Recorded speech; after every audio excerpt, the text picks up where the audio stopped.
Ha dostlar, bugün herkesi salamlayıram ve Azart'ta BMW günüdür.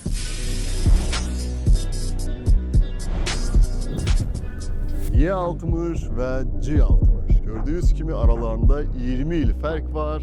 Ama BMW sevgisi bizim içimizde ölmür. Çok muhteşem avtomobillerdi. Bu o vaxtdan yığdığımız avtomobildi. Bəzi detallı ve kosmetik işler için gelip gördüğünüz gibi bu G60 ise bizde PPF'den üzlenir. Salon işleri olacak. Keramika polirovka bizim kampanyadan gelip 2 dönem mükemmel 5. seri avtomobillerdi. Bu ise ekizlerden biri olan bizim ekiz videolarımız gelecek. F30 M3 avtomobili tamamıyla salon, çöl, iç yani mükemmel bir individual custom avtomobildi. Bunda da karbon işleriydi, bazı detailing işleriydi.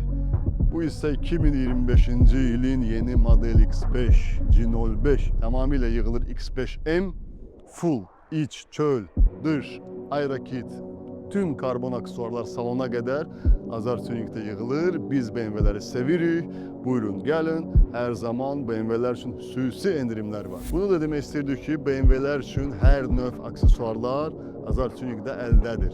İster olsun 2025. yılın rulları, karbonlu, karbonsuz, padagrevli, qurşu sil başlıqları, kovanı karbondan, sade karbondan, istediğiniz diametrdən elde var. Priborlar, monitorlar, F seriyalar için, G seriyalar için Android modelleri hamısı elde var. Yani tezlikle yeni parça gelir. İstediğiniz aksesuarlar, aero kitler, body kitler hamısı eldedir. Yolumuzu Azar Tuning'de gözləyirik.